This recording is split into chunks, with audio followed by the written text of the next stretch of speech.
Mike Hammett for SWOSUathletics.com, talking with wide receiver Hunter Dinkines as we'll come down the stretch of the season now. Just 4 games left. Offensively, seems like you guys have kind of hit a stride here the last few weeks, and you got involved again this last week with a few catches anyway. So what's the rhythm been like? What's the chemistry been like on the offense this season?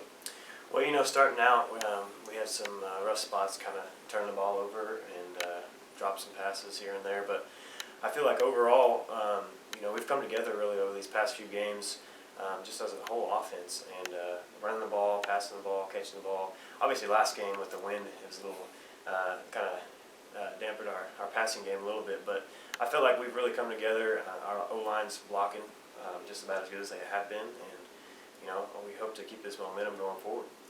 Even though you're out as a wide receiver, you guys are doing a lot of run blocking sometimes, or guys like Cartrell, or you throw in Kenneth too. I mean, Cartrell 4 touchdowns this last week. I mean, what's it mean for even you guys as wide receivers to block and help get him going downfield? That's something Coach Aiden, our receiver coach, he's been trying to get us as the weeks progresses, really be more physical in the blocking game, because those guys, I mean, you run right up the middle, those guys can spring it outside. You never know what they're going to do, and it's as a receiver, it's one of the hardest things to block for them, because you don't know which way they're going. But you know, their job is to read our blocks and to get butt side. And so, you know, but the main focus for us as a receiver going downfield is just stay contacted and keep running our feet and get them those yards that they need.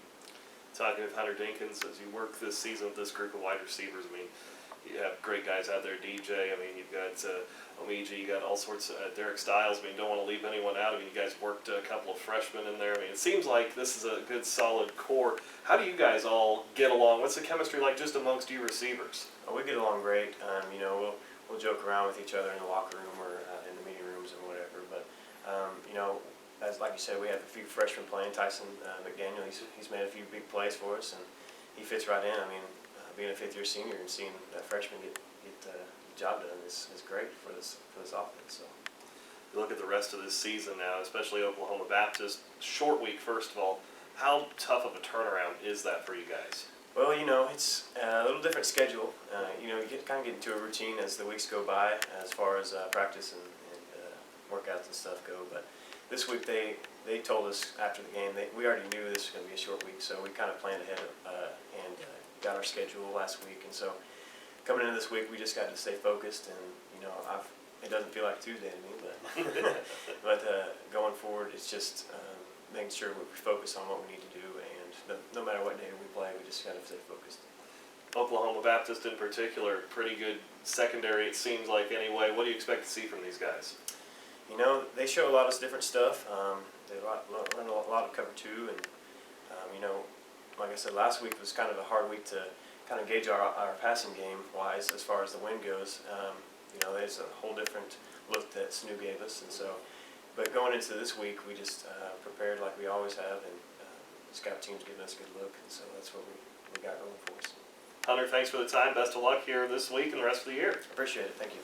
Talking now with Colton Wright, who's filled in for Austin Loomis at linebacker the last couple of weeks, and been playing quite a bit before that anyway too. But first of all, to take over for Austin, everything he's meant for this defense, you guys have seemingly played pretty well without him too. So how much of an adjustment has it been, not only for you, but even just for this defense as a whole, to make that adjustment and still play well?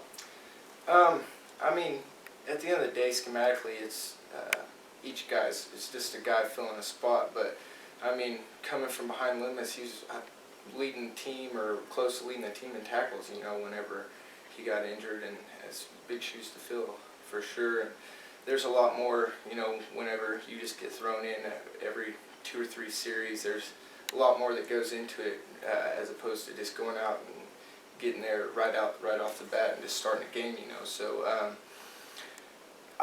it's tough coming in, but I mean, I feel like I'm starting to adapt to it, and I'm getting pretty comfortable. At first I was pretty nervous.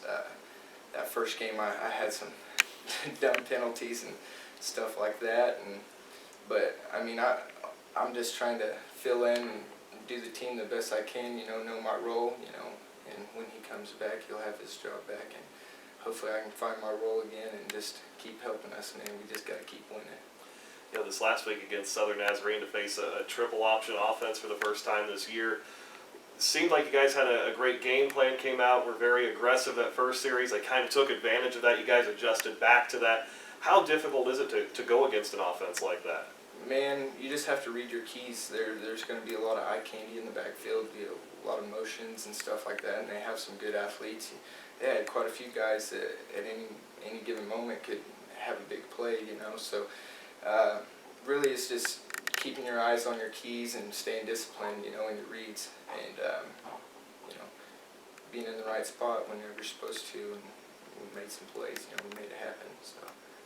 This week you come back and go back against a team maybe more similar to what you've seen. Seems like very balanced for Oklahoma Baptist anyway, but a pretty good running back too. Isaiah Mallory leads the league in rushing. So how do you go about trying to stop a team like this that maybe does throw the ball a little bit better than what Southern Nazarene did? Well, I mean, I feel like each week we want to stop the run and force them to put the ball in the air. Excuse me. But going along with that, with the Mallory kid, he's a dangerous back. We're definitely going to have to wrap him up and live by what Coach Gibson preaches is the swarm, swarm, swarm. So we got to just fly around, read our keys, and again, if I feel pretty confident that if we put the ball in the air, that we'll play good as a defense. So.